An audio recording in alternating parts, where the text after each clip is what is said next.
With great power comes great responsibility.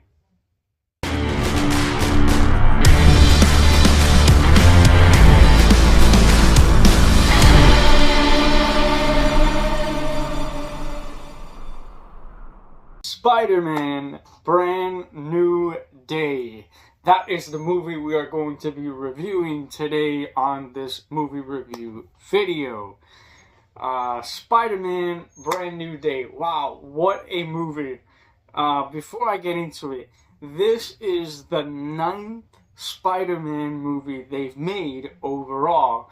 If you include the original Tobey Maguire trilogy, along with Andrew Garfield's sequel, The Amazing Spider-Man 1 and 2, and now we have Tom Holland's trilogy, which is Spider-Man Homecoming, Spider-Man Far From Home, Spider-Man No Way Home, and now that's three movies, three trilogies with Tom Holland.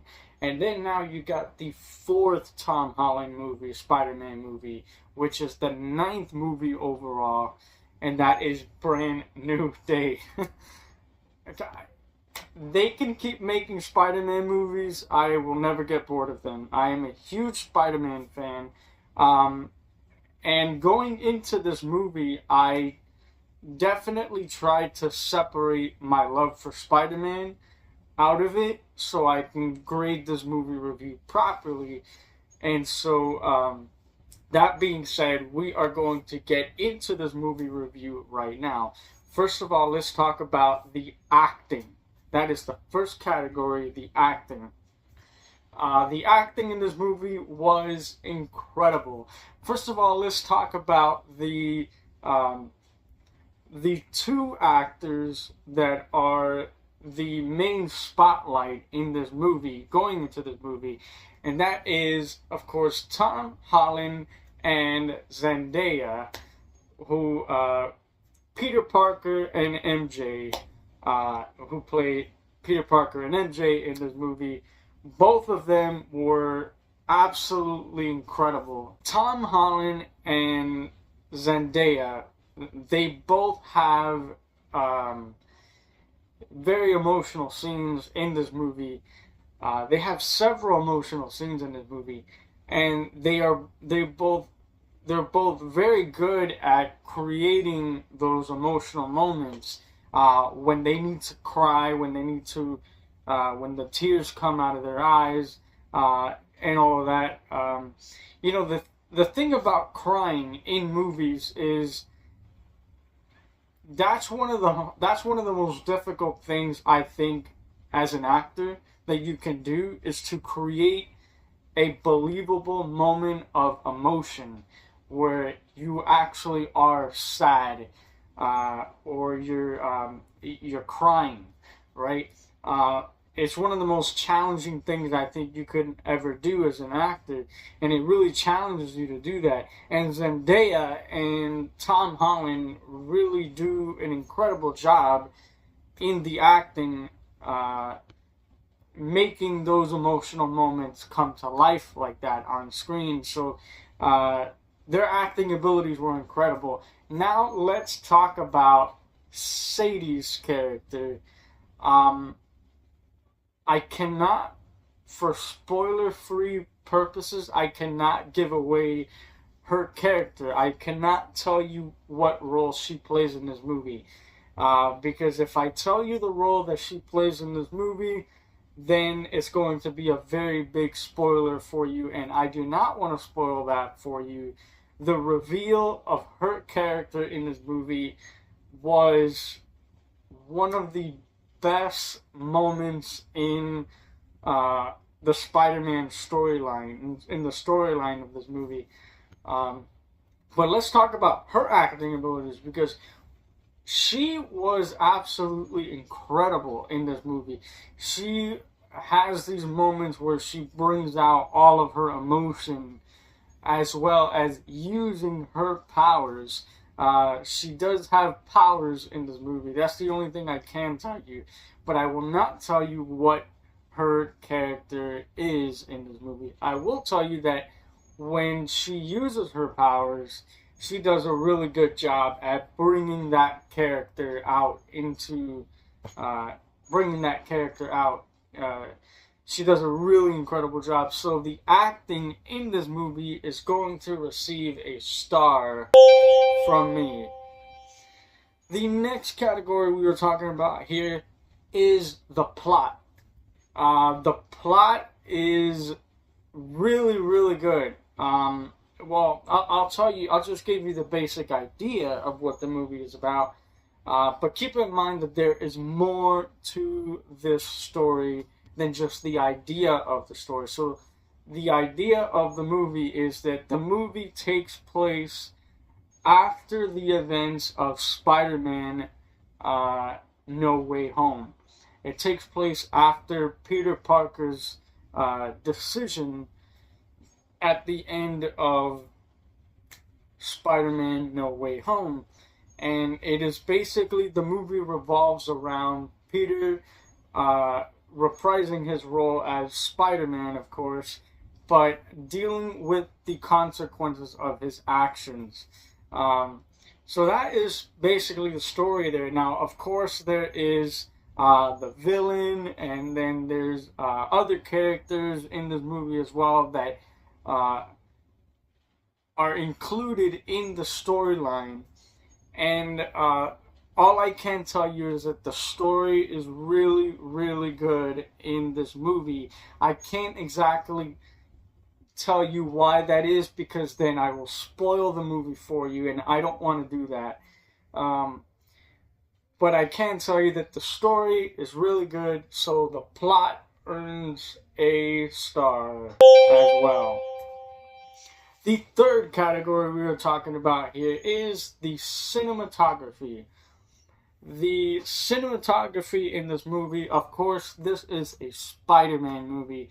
So anytime you're going to have New York City, Times Square and the skyline of New York City, and Spider-Man swinging across New York, it really is. The cinematography is perfect in this movie. The lighting is really, really good. Especially there is a scene where Peter Parker is talking to MJ, and there is they're kind of like in a warehouse, more or less, and there's red lighting. There's a red lighting that they use in that scene, and the red really did such an unbelievable job at making the scene look even better. So the cinematography earns a star as well. The next category we are talking about here is the pacing. Okay, that is the fourth category, the pacing. This Spider-Man movie is 2 hours and 25 minutes long. This is the longest Spider-Man movie of the franchise, or of the saga, or however you want to pull it, of the cinematic universe. This is the longest Spider-Man movie in the series. And honestly, for me, the movie did not feel 2 hours and 25 minutes long. It did not feel 2 hours long. The pacing of this movie was just perfect. Everything, and I think what really worked, what really made the pacing work for me in this movie is, yeah, of course, there are some web swinging action. First of all, let me talk about the web swinging action.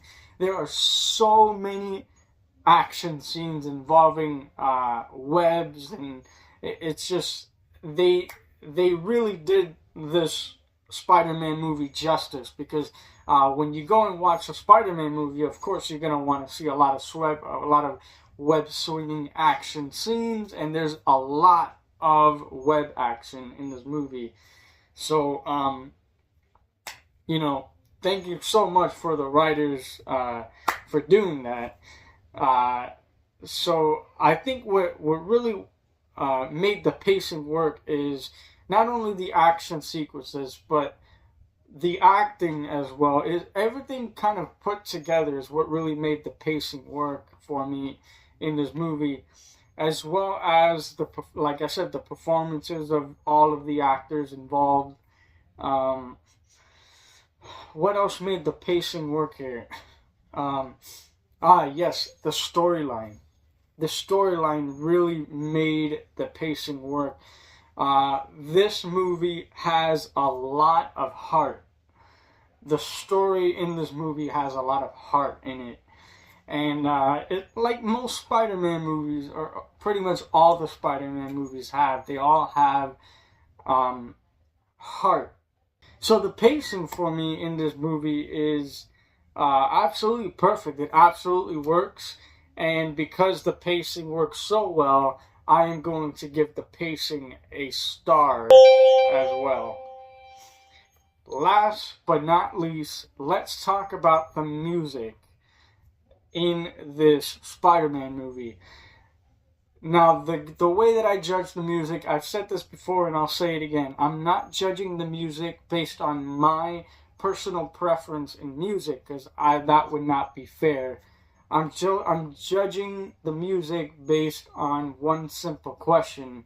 Did the music enhance the movie that I watched? Did the music enhance the scenes? Did the music enhance, more importantly, the emotional scenes in this movie?